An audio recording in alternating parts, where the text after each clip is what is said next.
और अब सीधे लिए चलते हैं, राज्य निर्वाचन आयुक्त इस वक्त प्रेस कॉन्फ्रेंस कर रहे हैं। वो प्रॉब्लम नहीं है। हम लोग जब नए नए नौकरी में आए थे तो मई और जून 2 महीने केवल हम लोग ये काम करते थे कि पहुंचविहीन क्षेत्रों में अनाज पहुंचाना। उस समय सबसे बड़ा रिव्यू ये होता था कि जो पहुंचविहीन क्षेत्र हैं वहाँ अनाज पहुंचाइए। अब आज उतना प्रेशर नहीं है क्योंकि पहुंचविहीन क्षेत्र बचे नहीं इतने सालों के काम के बाद। पिछली बार जब पंचायत चुनाव की घोषणा हम लोग कर रहे थे तो बहुत सारे साथियों ने कहा था कि सीधे सीधे डेट बताइए, ज़्यादा भाषण मत दीजिए।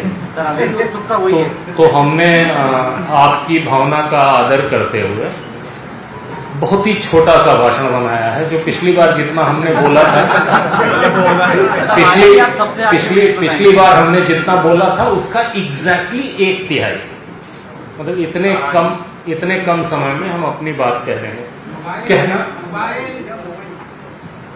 कहना जरूरी इसलिए है कि ये वही सवाल हैं जो आप बार बार पूछते थे। आज हम बताना चाह रहे हैं तो आप सुनना नहीं चाह रहे हैं।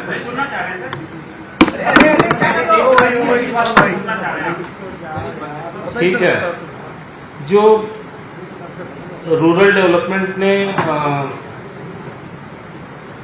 परिसीमन कंप्लीट किया था 16/3 को, मार्च में 16 मार्च को, और आरक्षण की कार्रवाई 25/5 को पूरी की। माननीय सर्वोच्च न्यायालय ने 18/5 को आदेश दिया था सरकार को 1 हफ्ता और आरक्षण हो जाने के बाद हमको 1 हफ्ता। तो अभी जो हमारे पास खाली पद हैं उनको सबको शामिल करते हुए जो हम चुनाव डिक्लेयर करने जा रहे हैं उसमें कितने पद हैं। जिला पंचायत सदस्य 875, जनपद पंचायत सदस्य 6771, सरपंच 22,921, पंच 3,63,726। तो लगभग 4 लाख लोगों का चुनाव हम इस पंचायत चुनाव में करने जा रहे हैं। हम आपको राइटिंग में पूरा दे रहे हैं, चिंता नहीं करिए। जिला पंचायत सदस्य 875 52 जिलों के, जनपद पंचायत सदस्य 313 जनपदों के। कोई खड़े हो गए हैं तो जो पीछे के लोग हैं उन्हें दिक्कत हो रही है, तो जिसे भी खड़े होना है प्लीज, जिसे भी खड़े होना है ऐसी पोजीशन में खड़े हो सकते हैं किसी को डिस्टर्ब ना हो। जनपद पंचायत सदस्य 313 जनपदों में 6,771, सरपंच 22,921, पंच 3,63,726। प्रदेश में कुल 91 ग्राम पंचायतें ऐसी हैं जिनका कार्यकाल नवंबर 22 के बाद पूरा होगा। नवंबर 22 तक जिनका कार्यकाल पूरा हो रहा है उन्हें हम इलेक्शन में ले रहे हैं। नवंबर 22 के बाद जिनका कार्यकाल पूरा होगा उन्हें हम इलेक्शन में नहीं ले पा रहे हैं। इन पंचायतों में पंच और सरपंच का निर्वाचन हम बाद में पृथक से करेंगे। हालांकि इन पंचायत क्षेत्रों से संबंधित जनपद पंचायतों और जिला पंचायतों का निर्वाचन हम इस समय कर रहे हैं। इस पर्टिकुलर इलेक्शन के दौरान हमारी मतदाता सूची पूरी कार्रवाई के बाद 10 मई 2022 को पूरी हो गई थी। मतदाता सूची के हिसाब से प्रदेश में 3,93,78,500 मतदाता हैं। 3,93,78,502। इनमें पुरुष हैं 2,03,14,793 और पुरुष हैं 2,03,14,793 और महिलाएं हैं 1,90,62,000 749 और अन्य मतदाता हैं 960। प्रदेश में कुल 71,643 मतदान केंद्र स्थापित किए गए हैं। कुल मतदाता 3,93,78,502।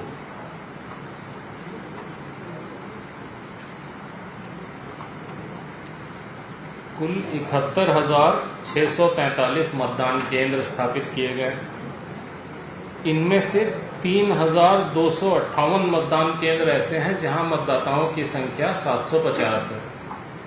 तो जहां भी मतदाताओं की संख्या 750 से अधिक होगी वहां पर हमें अतिरिक्त मतदान कर्मी देते हैं ताकि काम में सुविधा हो। 4.25 लाख लोग इस निर्वाचन में लगेंगे। ये इलेक्शन पंच, सरपंच, जनपद पंचायत सदस्य एवं जिला पंचायत सदस्य के लिए इलेक्शन होगा और मतपेटी के माध्यम से होगा, जैसा हम आपको पहले बता चुके हैं। समस्त मतदान केंद्रों पर मतदान का समय प्रातः 7 बजे से दोपहर 3 बजे तक होगा। पहले हमने थोड़ा सा समय 1 घंटे का बढ़ाया था कोविड के ज़माने में। अभी कोविड का उतना प्रकोप नहीं है।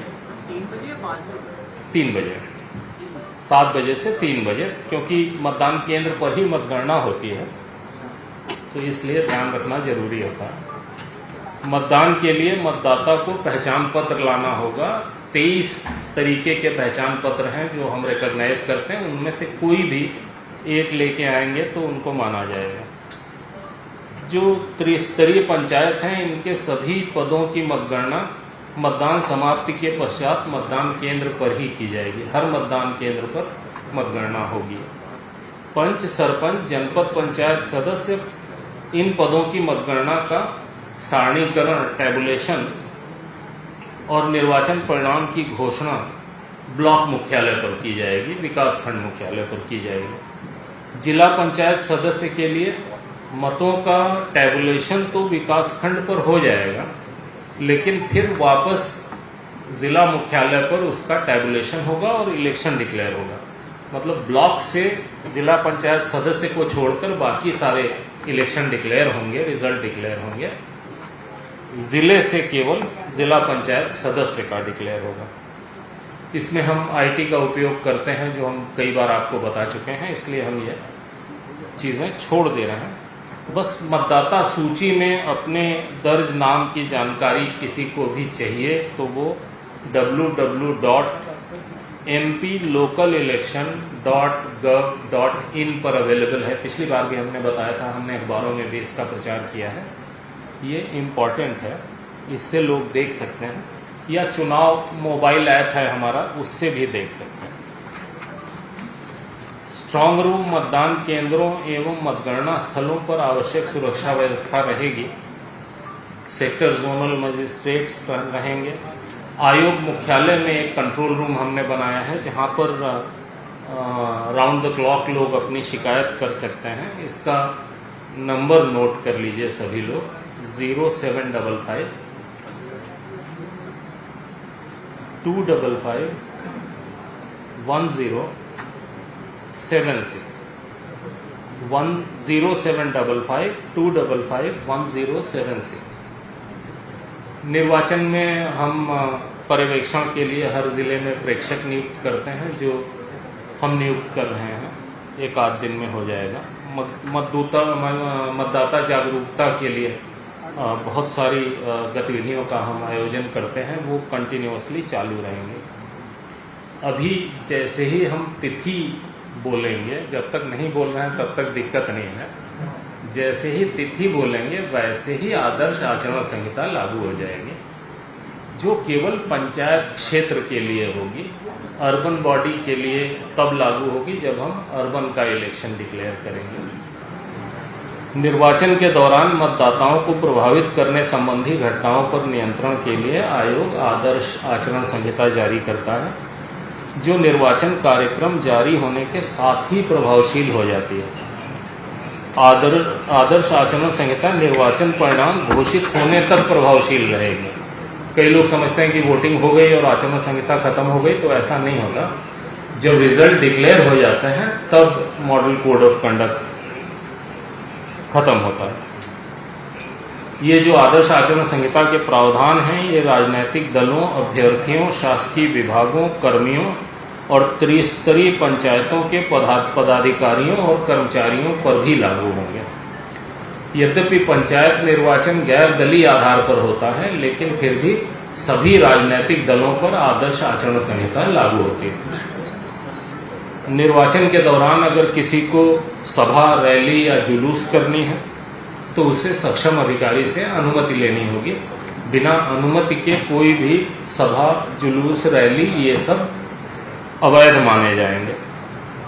मतदान समाप्ति के समय से 48 घंटे पहले की कालावधि के दौरान सार्वजनिक सभा, जुलूस, रैली ये सब नहीं अलाउड होंगे। जो पहले से हमने बताया था कि ये निर्वाचन 3 चरणों में संपन्न होंगे।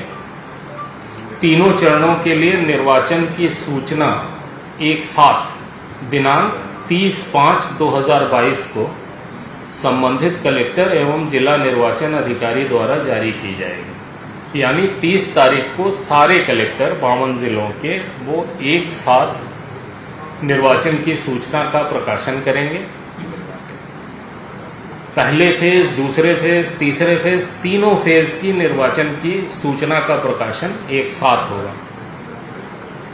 समस्त चरणों के नाम निर्देशन पत्र भी दिनांक 30 से ही लिए जाएंगे। जब भी निर्वाचन की सूचना का प्रकाशन होता है उसके साथ ही नाम निर्देशन पत्र लेना शुरू हो जाता है। तो 30 को सूचना जारी करेंगे कलेक्टर साहबान और 30 से ही नामांकन पत्र लिए जाएंगे। नाम निर्देशन पत्र प्राप्त करने की अंतिम तारीख 6 जून होगी, सोमवार है, और इसके अगले दिन मंगलवार को नाम निर्देशन पत्रों की जांच की जाएगी, संवीक्षा की जाएगी।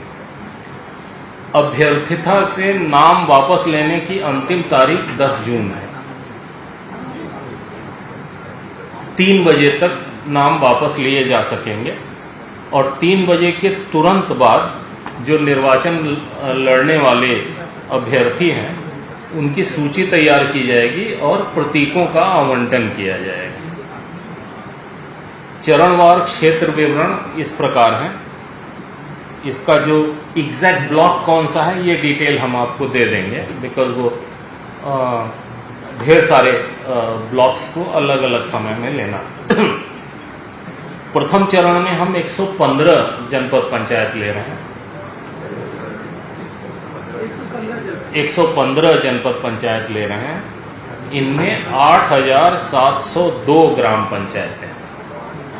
8,702 ग्राम पंचायतें हैं। 702 जी, आप लोग अगर लिख रहे हो तो ज्यादा आसान होता है। ये जो है, अच्छा ठीक है। और मतदान केंद्रों की संख्या है 27,049, 27049 27049 27,049।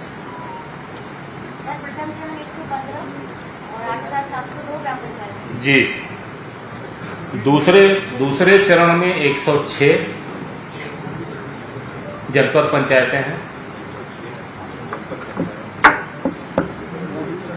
और ग्राम पंचायतों की संख्या है 7661। 7661 ये इस प्रकार हम मोबाइल वालों की सुविधा के लिए पढ़ा रहे हैं।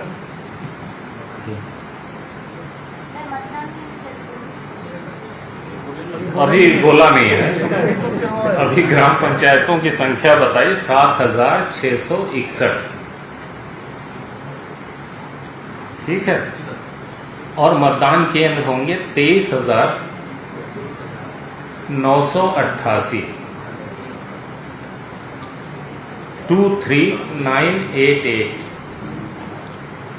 तृतीय चरण विभिन्न कारणों से रिलेटिवली छोटा है, उसमें 92 जनपद पंचायतें हैं, 92।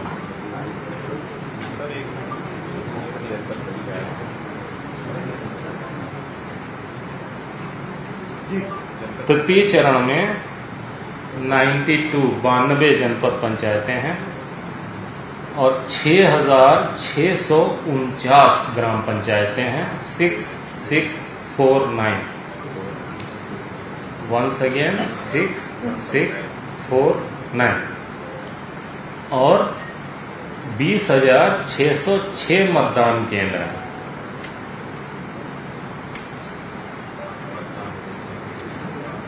बीस 20,606 तो जो जिलेवार चरणों की संख्या है वो इस प्रकार है। 5 जिले ऐसे हैं जिनका चुनाव एक चरण में ही समाप्त हो जाएगा। ये ऐसे जिले हैं जहां पे उनकी मेजर पॉपुलेशन अर्बन एरिया में रहती है और पंचायत एरिया बहुत छोटा है, या ऐसे जिले हैं जहां एक जिला पंचायत सदस्य का एरिया 2 जनपद पंचायतों में जाता है, तो वहां पर चरण में बांटना मुश्किल होता है। ये संभव नहीं होगा कि किसी एक ही व्यक्ति के चुनाव के लिए एक व्यक्ति को 2 बार वोट डालने की स्थिति पड़े या 2 हिस्से में हो। तो जहां भी ऐसा है, मेनली नरसिंहपुर जिले में, तो वहां एक ही चरण में हमें चुनाव कराना पड़ रहा है। 2 चरण में निर्वाचन संपन्न होने वाले जिलों की संख्या 8 है। ये भी ऑब्वियसली ऐसे एरिया हैं जिनका मेजर हिस्सा अर्बन बॉडी में जाता है और रूरल एरिया कम है। बाकी सारे जिले 8, 5, 13 जिलों को छोड़ करके बाकी बचे हुए 39 जिले, यहाँ पे चुनाव 3 चरणों में होगा। जो पंच, सरपंच, जनपद पंचायत सदस्य, इनकी मतगणना का सारणीकरण और निर्वाचन परिणाम की घोषणा 14 जुलाई को होगी। जिला मुख्यालय पर सारणीकरण एवं निर्वाचन परिणाम की घोषणा दिनांक 15 जुलाई को होगी। जिला पंचायत का रिजल्ट डिक्लेयर होगा 15 को जिला मुख्यालय पर, और बाकी सारे रिजल्ट डिक्लेयर होंगे 14 जुलाई को ब्लॉक मुख्यालय पर। पंच, सरपंच और जनपद पंच, सरपंच, जनपद पंचायत सदस्य। कुछ बचा तो नहीं, सब हो गया? इनकी जो घोषणा होगी सर, मतदानों की तारीख नहीं, किसी ने कहा हो गया जी। परिणाम 15 जुलाई को होगा जिला पंचायत सदस्य का, और 14 जुलाई को होगा बाकी सारा। सर, ये जो कल आपत्ति दी गई है मतदाताओं के नाम, अभी इसको हो जाना, हमारी बात नहीं, हमारी बात समाप्त हो जाने दीजिए प्लीज। उसके बाद पूछिए जिसके मन में जो भी है, और उसके बाद हमको, जब हम अर्बन एरिया का डिक्लेयर करेंगे, फिर आपको हम सादर ससम्मान सूचित करके बुलाएंगे, चाय पिलाएंगे। इस बीच में हमको फोन नहीं करिएगा। आज जिसको जो पूछना है पूछो निडर होकर, बिकॉज बहुत हमारे पास कठिन काम बचा है। 1 तारीख तक पूरा अर्बन सेट कर।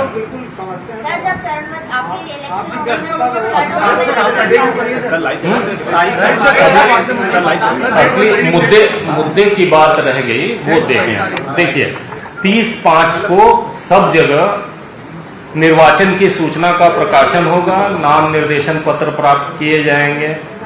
जब प्रकाशन करेंगे उसमें स्थानों के आरक्षण के संबंध में सूचना का प्रकाशन होगा, कहां कहां क्या क्या आरक्षण है, और मतदान केंद्रों की सूची का प्रकाशन होगा। जब कलेक्टर चुनाव का प्रकाशन करता है तो ये 3 काम उसे करने होते हैं। पहला तो बताता है कि चुनाव हो रहा है, दूसरा आरक्षण क्या क्या है, किस ब्लॉक में, किस पंचायत में, जनपद पंचायत में, जिला पंचायत में, और मतदान केंद्रों की सूची भी प्रकाशित करता है ताकि सबकी जानकारी में रहे। नाम निर्देशन पत्र प्राप्त करने की अंतिम तारीख 6 जून है, जो हम पहले आपको बता चुके हैं। संवीक्षा 7 तारीख को, 7 जून को। अभ्यर्थिता वापस लेने की अंतिम तारीख 10 जून। और फिर से ये सब पहले बता चुके हैं। अंतिम जी 6 तारीख तक नाम निर्देशन दिए जा सकते हैं। 7 को उनकी स्क्रूटिनी होगी।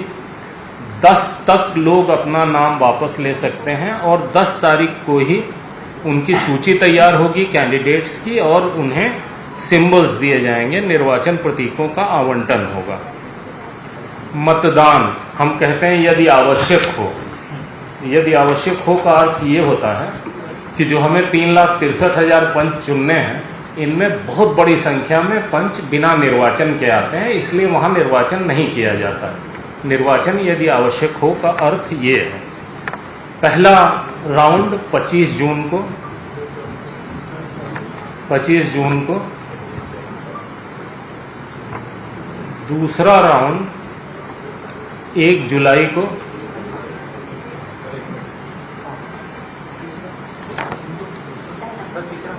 पहला 25 जून को, पहला चरण। दूसरा चरण 1 जुलाई और तीसरा चरण 8 जुलाई।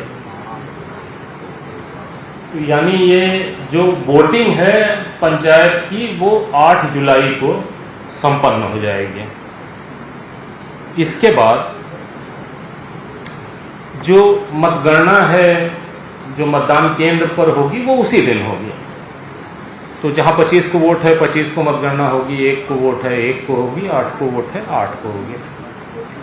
उसके बाद जो प्रथम चरण है उसकी जो मतगणना विकासखंड मुख्यालय पर होनी है वो 28 तारीख को होगी, 28 जून को। कहीं की भी, मतलब कुछ जिले ऐसे हैं जो कहते हैं कि हमारी सारी पंचायत सारी विकासखंड मुख्यालय पे करेंगे। जहां पे थोड़े law and order issues historically ज्यादा होते हैं, वहां जिले रिक्वेस्ट करते हैं कि हमारी पूरी आप विकासखंड मुख्यालय पर ही करिए, पंचायत में नहीं करिए। तो जहां जैसा डिस्ट्रिक्ट एडमिनिस्ट्रेशन या पुलिस या लॉ एंड ऑर्डर मशीनरी मांगती है, हम उस तरीके की व्यवस्था करते हैं ताकि बहुत अच्छे वातावरण में बिना लॉ एंड ऑर्डर की समस्या पैदा हुए चुनाव हो सकें। तो विकासखंड मुख्यालय पर जो मतगणना होगी वो पहले राउंड की 28 को, दूसरे राउंड की 4 को, 4 जुलाई और तीसरे राउंड की 11 जुलाई। यानी जो भी वोटिंग का दिन है उससे 3 दिन लेकर के आप डेट ले सकते हैं। 25 के लिए 28, 1 के लिए 4, 8 के लिए 11।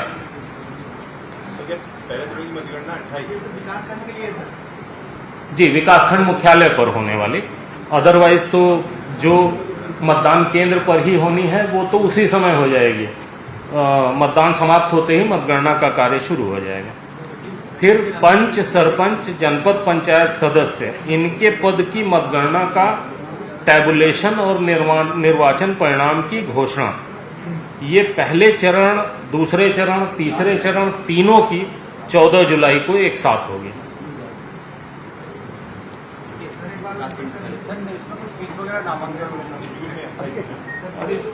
बात खत्म हो जाने दो श्रीमान, ठीक है। सभी राउंड्स जो तीनों हैं उनमें पंच, सरपंच, जनपद पंचायत सदस्य, इनकी मतगणना का सारणीकरण, मतगणना तो पहले हो चुकी है, अब उसका टैबुलेशन होगा और उसके साथ रिजल्ट डिक्लेयर होगा। ये 14 जुलाई को तीनों राउंड का। और जिला पंचायत सदस्य के लिए तीनों राउंड का 15 तारीख को, 15 जुलाई को, ठीक है। 15 जुलाई को इलेक्शन पूरी तरीके से संपन्न हो जाएगा। 8 जुलाई को पूरी वोटिंग समाप्त हो जाएगी। मतगणना सेम हो जाएगी लेकिन चुनाव परिणाम एक साथ ही घोषित होंगे। जी, मतदाता सूची वाला बताएंगे क्या मतदाता सूची? प्रश्न पूछिए। नामांकन देखिए, जो मतदाता सूची है मतदाता सूची बनाने का जो तरीका है वो मतदाता सूची बनाता है इलेक्शन कमीशन ऑफ इंडिया। हम उस मतदाता सूची को अर्बन बॉडी और रूरल बॉडी के हिसाब से तैयार करते हैं। सेम मतदाता सूची है जो हम यूज करते हैं। सर जो उम्मीदवार होंगे उनको कुछ एप्टीट्यूड वगैरह देने भाई एक प्रश्न का जवाब दे दें। हम भाग नहीं रहे, हम यहीं स्थापित हैं, आपके प्रश्नों के उत्तर दे दें तो हम उसी को यूज करते हैं और अपनी ज्योग्राफी के हिसाब से हम उसे रीएडजस्ट करते हैं। अब ये प्रकाशित होती है और इसके बाद हम सबसे ऑब्जेक्शन इनवाइट करते हैं। प्लस हमारी अभी हमने बताया कि हमारी वेबसाइट है, वहां पे भी मतदाता सूची आदमी चेक कर सकता है। तो मतदाता सूची का हमने प्रकाशन किया, आपसे आपत्ति मांगी हमने, आपने आपत्ति नहीं दी। आज हम इलेक्शन डिक्लेयर कर रहे हैं, कल आप हमारे पास आओ कि मतदाता सूची गलत है। किसकी गलती है? मतलब अगर हम मतदाता सूची को फाइनल नहीं करेंगे तो ये अनंत हो जाएगा। इसे मतलब लॉजिक की भाषा में फैलेसी एड इन्फिनिटम करते हैं। फैलेसी एड इन्फिनिटम, सॉरी इस पे टाइम नहीं वेस्ट करना। ऐसी चीज जो अनंत काल तक चलेगी, कभी खत्म ही नहीं होगी। सर इसी पे था, लेकिन बीजेपी का जो डेलीगेशन आया था उसका ये कहना है कि बताया नहीं चुनाव आयोग ने कि नाम जो काटे गए हैं वो क्यों काटे गए। नहीं, ऐसा नहीं है। बताएंगे तब जब आप पूछोगे। हमने छापी अपनी मतदाता सूची, आप उससे असंतुष्ट हो, आओ पूछो। यही तो हम कह रहे हैं कि आपत्ति दर्ज कराओ। इसके बावजूद जो शिकायत मिली है उसकी हम जांच करेंगे। अगर वो सही पाई गई तो जहां तक सुधार करना है सुधार भी करेंगे। मतलब हम उसके लिए हमेशा तैयार हैं, लेकिन शिकायत करने वाले को ये ध्यान रखना चाहिए कि मतदाता सूची प्रकाशित की जाती है, टेंटेटिव मतदाता सूची होती है। मतदाता सूची फाइनल नहीं होती तब तक जब तक कि आपत्ति की सुनवाई के लिए समय न दिया जाए, सारी आपत्तियों का निराकरण नहीं कर दिया जाए। जितनी आपत्तियां आती हैं उनका निराकरण करके तब मतदाता सूची फाइनल होती। तो एक बार जब ये कार्रवाई हो गई तो टेक्निकली फिर कोई आपत्ति मान्य भी नहीं होती। आपको समय दिया गया, आपने आपत्ति नहीं की। अब अगर आप बाद में आपत्ति करने आए तो I am well within my rights to say कि अब हम कोई जांच नहीं करेंगे, लेकिन हम ऐसा नहीं करते। हम जांच करेंगे, अगर कोई ब्लेटेंट मिस्टेक दिखती है तो हम सुधार भी करेंगे, क्योंकि मतदाता सूची तो बेसिस है हमारे इलेक्शन की। सर उम्मीदवारों से जो नामांकन दर्ज करेंगे तो कौन कौन से कागज जमा कराए जाएंगे? ये सब डिटेल थोड़ा विस्तार से इनको चाहो तो बता दो। पूरा फोल्डर दे रहे हैं, बहुत लंबी बात हो जाएगी। अगर आपको धैर्य है तो हमें दिक्कत नहीं। अरे थोड़ा एक रुक जाइए। हाँ, सब कुछ फीस होती है, बता दीजिए। निक्षेप राशि जो है, कोई एक आदमी आके विस्तार से बताओ, देखे कब तक ये लोग सुनते हैं। सरपंच के लिए 2000 रुपए है और जनपद पंचायत सदस्य के लिए 4000 रुपए है। की बात हो जाती है जी सर, चरणबद्ध जो अपन ने 3 चरण रखे हैं उसमें पहले चरण में कौन से जिले हैं वो नाम वो दे रहे हैं आपको सारे। देखिए जो 39 जिले हैं जो तीनों चरण में, केवल 5 जिले ऐसे हैं जो एक ही चरण में निपट जा रहे हैं, जो ऑब्वियसली इंदौर, भोपाल, नरसिंहपुर हमने आपको बता दिया। जहां पे मेजर एरिया ही अर्बन एरिया है वो एक चरण में हो जा रहे हैं, और ऐसे जिले जो अर्बन एरिया ज्यादा है लेकिन थोड़ा सा रूरल भी है वो 2 चरण में जा रहे हैं बस। और बाकी सारे 39 जिले भैया बांट दो इसको। सर राशि बता रहे थे आप? जी, पंच के लिए है 400 रुपए निक्षेप राशि, सरपंच के लिए 2000 रुपए, जनपद सदस्य के लिए 4000 रुपए और जिला पंचायत सदस्य के लिए 8000 रुपए।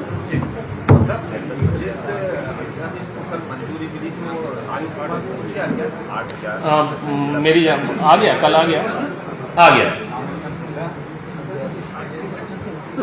चुनाव बारिश है सर, जुलाई के महीने में होने वाले हैं, तो इसको लेकर आप लोग अलग से क्या इंतजाम करेंगे? पोलिंग पार्टी को भी जो आपने अभी कहा कि रूरल एरिया में जाना होगा, तो कोई दिक्कतें आ सकती है, इसको लेकर अलग से जो माननीय सुप्रीम कोर्ट ने आदेश दिया, उन्होंने ये कहा कि आप तो 1 हफ्ते के अंदर इलेक्शन डिक्लेयर करो।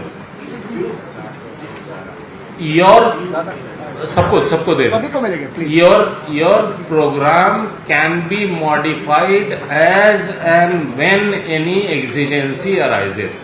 तो उनके आदेश का मतलब ये कि आप तो इलेक्शन डिक्लेयर करो, इलेक्शन कराओ, जब कोई घटना घट जाएगी तब तय करना कि चुनाव कराएं या थोड़े दिन बढ़ा दें। सर पहले की जो राशि जमा की प्रक्रिया होगा वो सब व्यवस्थित कलेक्टरों को बोल दिया हमने कि सबको लौटा दीजिए, अब तक लौट दिया होगा, नामांकन लौटा ऑनलाइन दिया गया। दोनों रहेगा। हाँ, ऑनलाइन भी रहेगा, लेकिन ऑनलाइन नामांकन करने के बाद भी वो पर्सनली कलेक्टर को देना पड़ेगा, रिटर्निंग ऑफिसर को, जो भी रिटर्निंग ऑफिसर। ये चीज पता लग सकती है क्या सर कि जो आरक्षण अभी ओबीसी का हुआ है उसमें कितने प्रतिशत का आरक्षण हुआ होगा कुल कर? नहीं, ये सरकार बताएगी, आरक्षण हमारा डोमेन नहीं है।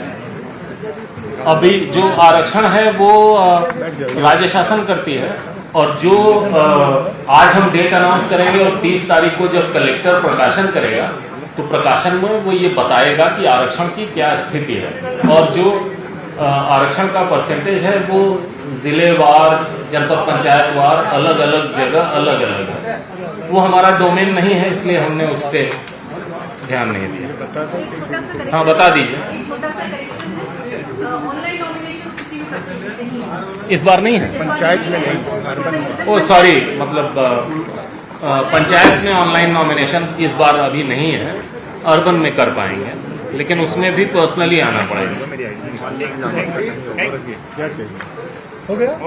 हो गया भाई सर।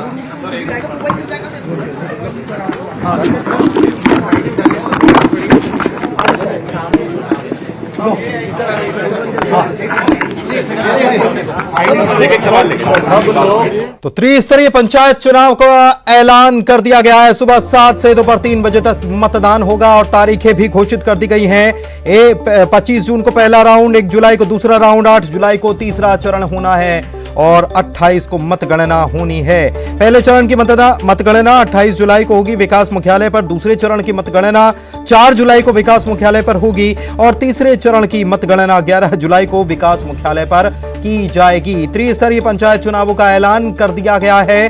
3 करोड़ 90 लाख से अधिक मतदाता अपने मताधिकार का इसमें इस्तेमाल करेंगे। पुरुषों की संख्या इसमें 2 करोड़ से अधिक, 1 करोड़ 90 लाख से अधिक महिला मतदाता इसमें मतदान करेंगे। 5 जिले ऐसे हैं जहां पर एक ही चरण में मतदान संपन्न हो जाएगा, जिसमें नरसिंहपुर और इंदौर जिले जैसे जिले शामिल हैं।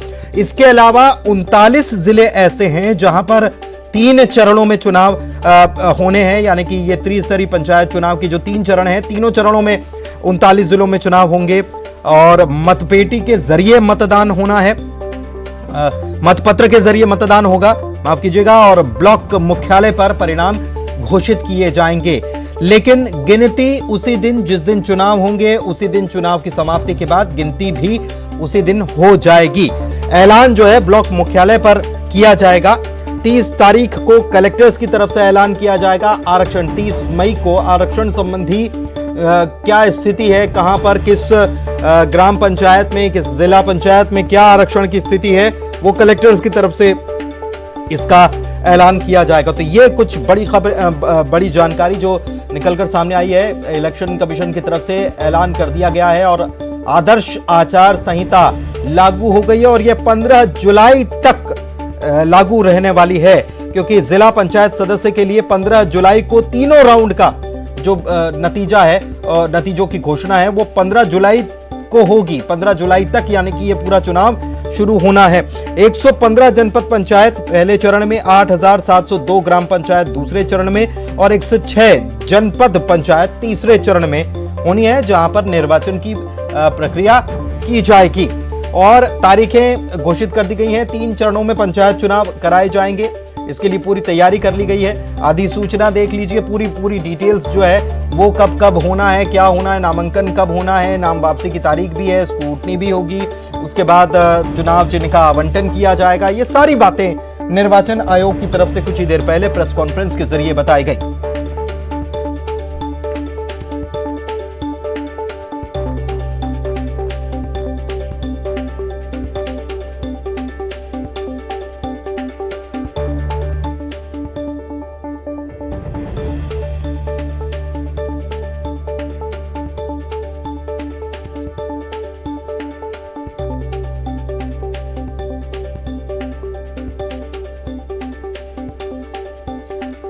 रंजना हमारी सहयोगी हमारे साथ लाइव जुड़ी हुई हैं, सीधे उन्हीं के पास चलते हैं। रंजना, आखिरकार बच गया बिगुल, त्रिस्तरीय पंचायत चुनाव का ऐलान कर दिया गया, 3 चरणों में होना है और 15 जुलाई तक यह पूरी प्रक्रिया चलेगी, जैसा कि हम सुन रहे थे निर्वाचन आयोग की तरफ से जो प्रेस कॉन्फ्रेंस की गई।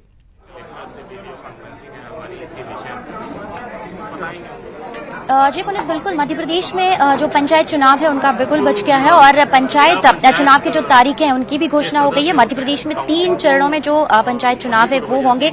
25 जून को जो पहले चरण का जो मतदान है वो किया जाएगा और जो दूसरे चरण का जो मतदान है वो भी होगा और इसी के साथ ही जो मतगणना है वो भी जुलाई में कंप्लीट हो जाएगी। और इसको लेकर जो आपने अभी सुना कि राज्य निर्वाचन आयुक्त लगातार प्रेस कॉन्फ्रेंस भी कर रहे थे और तमाम जो सवालों का जवाब भी दे रहे थे। इस वक्त हमारे साथ जो राज्य निर्वाचन आयुक्त है उन्हीं से बात करेंगे कि आखिर चुनाव को लेकर किस तरीके की तैयारी है, क्योंकि जो दूसरे चरण का जो मतदान है वो 1 जुलाई को है, तीसरे चरण का जो मतदान है वो 8 जुलाई को है। सर, मध्य प्रदेश में 3 चरणों में जो त्रिस्तरीय पंचायत चुनाव है वो होने वाले हैं, तो किस तरह की तैयारियां हैं और आज तारीखों का ऐलान भी हो गया है? पर्याप्त तैयारियां हैं। तैयारियों की जानकारी तो आप लगभग रोज ही ले रहे थे। आपको हमने बार बार बताया था कि हम तैयार हैं। सर, पहले चरण का मतदान? हाँ, पहले चरण का मतदान 25 जून को होगा, दूसरे चरण का 1 जुलाई का, तीसरे चरण का 8 जुलाई को। सर, मतगणना भी आपने कहा कि 14 और 15 जुलाई को होगी और मतगणना उसी दिन होगी जिस दिन इलेक्शन भी होंगे, काउंटिंग उसी दिन शुरू हो जाएगी? हाँ, जैसे ही इलेक्शन समाप्त होंगे वैसे ही काउंटिंग शुरू हो जाएगी और फाइनल रिजल्ट डिक्लेयर होंगे जिला पंचायत सदस्यों के डिस्ट्रिक्ट हेडक्वार्टर से 15 जुलाई को। बाकी सारे पदों के रिजल्ट डिक्लेयर होंगे 14 जुलाई को। सर, सिर्फ 5 जिले को छोड़ दिया गया है जहां पर जो 3 चरणों में चुनाव नहीं होगा, सिर्फ 1 चरण में चुनाव होगा। किस वजह से उनको छोड़ा गया है? और 39 जिले ऐसे जहां पर 3 चरणों में इलेक्शन होने वाले हैं। 5 जिले ऐसे हैं जिनमें 1 ही चरण में चुनाव हो जाएगा। ये ऐसे जिले हैं जहां पर जिले का मेजर पोर्शन अर्बन एरिया में है, पंचायत एरिया बहुत कम है, तो वो 1 चरण में ही हो जा रहा है। 8 जिले ऐसे हैं जो 2 चरण में जिनका चुनाव पूरा होगा। ये ऐसे जिले हैं जिनका अर्बन एरिया सब्सटैंशियल है और रूरल एरिया रिलेटिवली कम है। बाकी सारे के सारे 39 जिले तीनों राउंड में। सर, बारिश की वजह से कोई चुनौती है, क्योंकि जो मतदाता जो वहाँ पे पर्चियों से इलेक्शन होगा वहाँ ग्रामीण इलाकों में, बारिश की वजह से कोई मिसप्रिंट होने का खतरा या कोई और चीजें हैं जो चैलेंजेस ऐसे आप लोगों के सामने आ सकते हैं, पोलिंग पार्टी के सामने आ सकते हैं, तो इसको लेकर अलग से क्या तैयारियां? जो मतपत्र है उसको बारिश नहीं डिस्टर्ब करेगी, क्योंकि जो वोटिंग है वो बंद कमरों में होगी। तो बंद कमरों में पानी नहीं चू रहा हो अगर, जो अब तो हमारी बिल्डिंग सरकारी ऐसी नहीं है जिनके पानी चूते हों, फिर भी हमने कलेक्टर को बोला है कि इस दृष्टि से भी देख लेना कि कोई बिल्डिंग ऐसी न हो जहां पर पानी चू रहा हो। तो सर, मतदाता सूची को लेकर भी कई तरह के जो पार्टीज हैं उन्होंने आपके सामने जो शिकायत दर्ज कराई थी, तो उसको लेकर किस तरीके से निपटारा किया जाएगा? उनके डाउट को लेकर जो तमाम बातें वो क्लियर की जाएंगी? मतदाता सूची जब बन जाती है तो प्रारूप मतदाता सूची प्रकाशित की जाती है, चारों तरफ इसका प्रचार किया जाता है, आपत्ति आमंत्रित की जाती है, सार्वजनिक रूप से लोग आपत्ति करते हैं, उसका निराकरण किया जाता है, तब मतदाता सूची फाइनल होती है। सर, तीनों चरणों का जो निर्वाचन सूची का प्रकाशन आपने कहा कलेक्टर एक साथ ही करेंगे? हाँ जी, 30 तारीख को सारे कलेक्टर एक साथ तीनों चरण का करेंगे। तो सर, आज से ही आचार संहिता लागू हो गई तारीखों के ऐलान के साथ? अभी से, आज से नहीं, अभी से। बिल्कुल पुनीत, आपने सुना कि आज से और उनको तारीखों के ऐलान के साथ ही जो पंचायतें हैं वहां पर जो आचार संहिता है वो लागू हो गई है। 3 चरणों में जो पंचायत चुनाव है वो होने जा रहे हैं, जो कि 25 जून से शुरू होगा पहले चरण का मतदान, 4 जुलाई को होगा और फिर जो तीसरे चरण का मतदान है वो आगे होगा। तारीखों की घोषणा इन्होंने की है, आचार संहिता लागू हो गई है और प्रदेश भर में अगर कुल मतदाताओं की बात करी जाए तो जो 3,93,78,502 कुल मतदाता हैं और इसमें जो पुरुष मतदाता हैं वो 2,03,14,793 है। महिला मतदाताओं की संख्या 1,90,62,749 है। अन्य मतदाता 960 है। अगर प्रदेश भर में कुल मतदान केंद्रों की बात करी जाए पुनीत, तो 71,643 जो मतदान केंद्र हैं वो स्थापित किए गए हैं। इसमें से 3,258 मतदान केंद्रों में मतदाताओं की संख्या 750 से अधिक है और जिला पंचायत सदस्य जो 52 जिले में है वो है 875 और जनपद पंचायत सदस्य 313 जनपदों में हैं जो जिनकी संख्या यहाँ पर है 6,771। सरपंच 22,921 है। पंच 3,63,726 है और जो 91 ग्राम पंचायतों का कार्यकाल नवंबर 2022 के बाद पूर्ण होगा। तो इस तरीके से जो पूरी तरह से अपडेट है वो यहाँ पर जो राज्य निर्वाचन आयोग है उन्होंने जारी की है। आचार संहिता आरक्षण लागू को हो लेकर गई है क्या है? और आरक्षण की जानकारी कब दी जाएगी चुनाव में?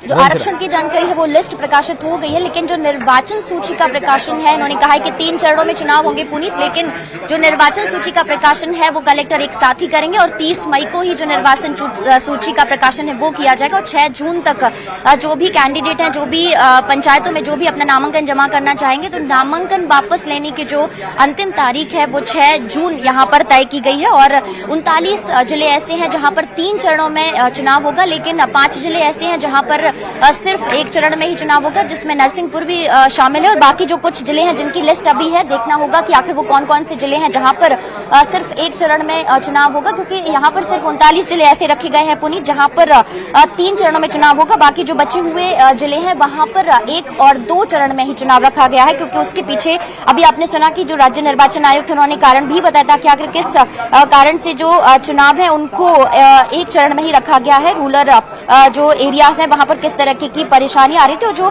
पहले चरण की मतगणना की अगर बात करी जाए पुनीत तो 28 जून को होगी, वो भी ब्लॉक स्तर पर होगी और दूसरे चरण की जो मतगणना है वो 4 जुलाई को होगी और तीसरे चरण की जो मतगणना है वो 11 जुलाई को होगी और तारीखों का ऐलान हो गया है। पहले चरण का जो मतदान है 25 जून को होगा, दूसरे चरण का मतदान 1 जुलाई को होगा और तीसरे चरण का जो मतदान है वो 8 जुलाई को होगा। जिस दिन मतदान होगा वहीं उसी दिन वोटिंग के बाद ही जो काउंटिंग है वो भी शुरू हो जाएगी और इस बार जो मतदान का समय रखा गया है उसमें कमी की गई है, यानी सुबह 7 बजे से जो मतदान है वो शुरू होगा और दोपहर 3 बजे तक जो मतदान है वो होगा। हालांकि इससे पहले जब टाइम की सूची जारी की गई थी यहाँ से तो उसमें शाम 5 बजे तक लिखा गया था, लेकिन अभी जो राज्य निर्वाचन आयोग थे उन्होंने कहा है कि जो समय है वो सिर्फ दोपहर 3 बजे तक रखा गया है पुनीत, यानी अब जो वोटिंग होगी ग्रामीण इलाकों में वो सुबह 7 बजे से दोपहर 3 बजे तक होगी और 30 मई को निर्वाचन सूची का जो प्रकाशन है वो कलेक्टर एक साथ करेंगे। तीनों चरणों के लिए एक साथ ही निर्वाचन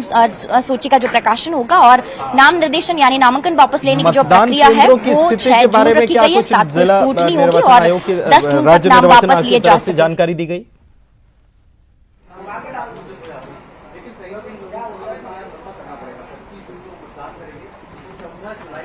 जी पुनीत, एक बार आप अपना सवाल प्लीज दोहरा दीजिए। मतदान केंद्रों की स्थिति कैसी रहेगी, कितने संवेदनशील, कितने अति संवेदनशील और क्या रहेगा? क्या ये जिला स्तर पर इसका कलेक्टर्स की तरफ से ऐलान होगा या राज्य निर्वाचन आयोग ने इसके बारे में कुछ जानकारी दी है और क्या तैयारी रहने वाली है मतदान की के प्रतिशत को बढ़ाया जाए उसको लेकर के?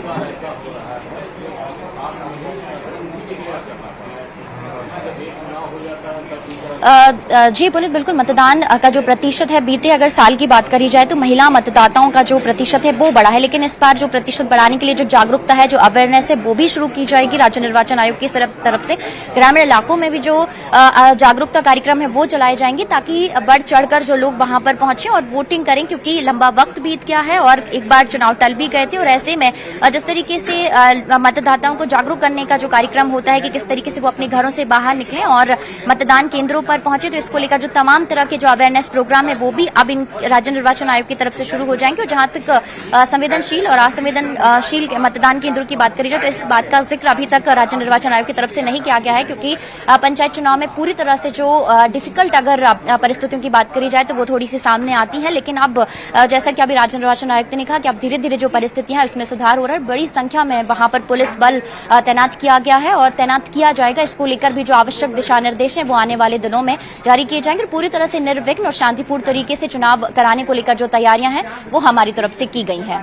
पुनीत, बहुत शुक्रिया आपका इस जानकारी के लिए रंजना। हमारी सहयोगी जानकारी दे रही थी, पूरा उन्होंने डिटेल्स में बताया और राज्य निर्वाचन आयुक्त जो हैं उनसे बातचीत भी की। तारीखों का ऐलान हो चुका है, 3 चरणों में त्रिस्तरीय ये पंचायत चुनाव है होने हैं और इसके लिए पूरी तैयारियां कर ली गई हैं। कब कब होंगे, कितने कब किसके चुनाव होंगे, ये आपको पूरा डिटेल्स में हम बता रहे हैं। न्यूज़ 18 पर पूरी एक एक चीज़ आपको बिल्कुल साफ तरीके से पता चल जाएगी कि कब नतीजे आएंगे, कब वो काउंटिंग होगी, कब वोटिंग की तारीख है।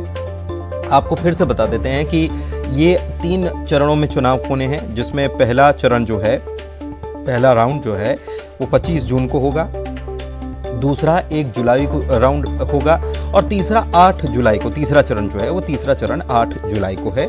इसकी नामांकन की प्रक्रिया जो है वो 30 मई से नामांकन की प्रक्रिया शुरू कर दी जाएगी और जब चुनाव होगा 25 जून को पहला चरण, 1 जुलाई को दूसरा और 8 जुलाई को तीसरा, और इस मतदान के बाद ही मतगणना भी शुरू कर दी जाएगी। उसी दिन मतगणना हो जाएगी।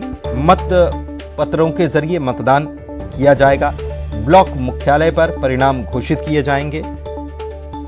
3 चरणों में पंचायत चुनाव होने जा रहे हैं और ऐसे 39 जिले हैं जहां पर 3 चरणों में चुनाव होंगे। 5 जिले ऐसे एक ही चरण में जहां पर चुनाव हो जाएंगे, संपन्न हो जाएंगे। सुशील हमारे संवाददाता हमारे साथ जुड़ चुके हैं। सुशील, पंचायत चुनाव की रणभेरी बज चुकी है, ऐलान कर दिया गया। हालांकि सियासी दल सीधे तौर पर तो इसमें नहीं होते हैं, लेकिन इसके बावजूद नजर तो होती है, ग्रास रूट लेवल का चुनाव है।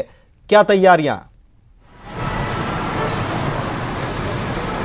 बिल्कुल, देखिए कहीं ना कहीं नगरीय निकायों की बात अलग होती है, लेकिन ग्रामीण जो चुनाव है, पंचायतों के चुनाव है, वो भी एक अहम स्थान रखते हैं किसी भी राज्य के लिए। तो यही वजह है कि जैसे ही अब चुनाव की तारीखों का ऐलान हुआ है तो ग्रामीण इलाके में जो चुनाव लड़ने के इच्छुक लोग हैं वो सक्रिय हो गए। हालांकि पहले से ही ये उनकी सक्रियता चल रही थी।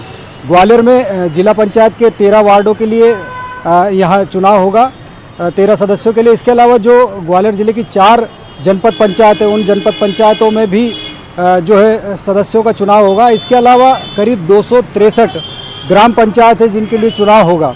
आरक्षण की प्रक्रिया लगभग इन सभी की पूरी हो चुकी है। यही वजह है कि अब जैसे ही नामांकन दाखिल की प्रक्रिया शुरू होगी उसके बाद जो है निश्चित तौर पर ग्रामीण इलाकों में जो चुनावी चहल पहल है वो बढ़ जाएगी। और अभी तारीख घोषित होते ही कहीं ना कहीं जो सियासी पारा है ग्रामीण इलाकों का वो बढ़ने लगा है तापमान के साथ ही। तो अब निश्चित तौर पर चाहे ये दलीय आधार पर चुनाव ना हो, लेकिन कहीं ना कहीं जो स्थानीय ग्रामीण स्तर के जनप्रतिनिधि होते हैं, नेता होते हैं, उनका झुकाव कहीं ना कहीं पार्टियों की ओर होता है। तो निश्चित तौर पर बैकडोर से पार्टियां जरूर इस पर सपोर्ट करेगी। हालांकि कई बार ऐसा होता है कि एक पार्टी के 2-2, 3-3 उम्मीदवार मैदान में आ जाते हैं, तो भले ही दलीय आधार पर ना हो, लेकिन कहीं ना कहीं पार्टियां अपने जो विचारधारा के लोग हैं उनके जीतने के बाद संख्या तो अपने खाते में दर्ज कराएगी। तो निश्चित तौर पर ये अगर कहें कि नगरीय निकाय चुनाव से पहले एक तरह से ये सेमीफाइनल की तरह हो सकता है, सत्ता के लिए भी और विपक्ष के लिए भी, क्योंकि इसी चुनाव के बाद आने वाले समय में नगरीय निकाय के चुनाव होंगे। उसके बाद 2023 में विधानसभा के चुनाव होंगे, 2024 में लोकसभा के चुनाव हैं। तो निश्चित तौर पर मध्य प्रदेश में पंचायतों के चुनाव और नगरीय निकायों के चुनाव कहीं ना कहीं अगले साल के लिहाज से बहुत महत्वपूर्ण है। बहुत महत्वपूर्ण है और लंबे वक्त के बाद ये चुनाव होने जा रहे हैं सुशील, और ऐसे में उत्साह तो ज़्यादा होगा क्योंकि 5 साल के बाद चुनाव होते हैं अमूमन, लेकिन इस बार कोविड और तमाम जो प्रक्रियाएं उलझी हैं उसके चलते चुनाव टलते गया और ये 7 साल का तकरीबन ये जो बीच में वक्त है वो गुजर गया। ऐसे में उत्साह ज़्यादा है या क्या नज़र आ रहा है?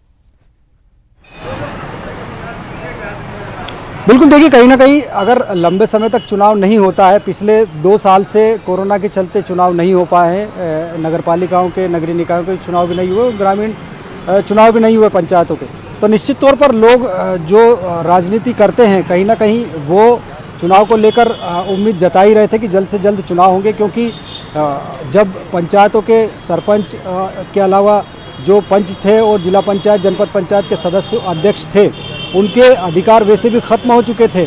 तो यही वजह है कि अब उनमें उत्साह तो है ही है। हालांकि जो मानसून का समय है, ऐसे समय में चुनाव हो रहा है तो थोड़ा बहुत असर ज़रूर पड़ेगा ग्रामीण इलाकों में, लेकिन कहीं ना कहीं जो चुनाव लड़ने वाले लोग हैं या फिर ग्रामीण अंचल के मतदाता हैं उनमें जोश की कोई कमी नहीं है। हालांकि कुछ एक परेशानियां या दिक्कतें ज़रूर खड़ी होंगी, क्योंकि बारिश का मौसम रहेगा लगभग 20 जून के आसपास जब मानसून आमद देता है ग्वालियर चंबल अंचल में। तो लेकिन प्रशासन का ये दावा है कि चुनाव को संपन्न कराने के लिए उनकी पूरी तैयारियां हैं और जो भी कुछ बची हैं वो तैयारियां पूरी कर ली जाएगी। बारिश का उस पर ज़्यादा असर नहीं पड़ेगा। तो कहीं ना कहीं उत्साह भी है, ग्रामीण इलाकों में भी है, जो जनप्रतिनिधि चुनाव की इच्छा रखते हैं उनमें। इसके अलावा प्रशासन भी पूरी तरह से तैयार है। हालांकि प्रशासन पहले ही कह चुका था कि ग्रामीण और नगरीय निकायों के चुनाव एक साथ संभव कराना उनके लिए असंभव होगा। तो यही वजह है कि अब बारिश को देखते हुए पहले जो पंचायत है उनके चुनाव होंगे, तो प्रशासन भी तैयार है अपनी तरफ से। ये सुशील, एक चीज़ और कि ग्वालियर चंबल अंचल में कोई भी चुनाव हो बहुत मुश्किल होता है, और ख़ास तौर पर अगर त्रिस्तरीय पंचायत चुनाव की बात की जाए तो ग्रामीण क्षेत्र का ये चुनाव है। ऐसे में कितनी चुनौती और क्या तैयारियां शॉर्ट में?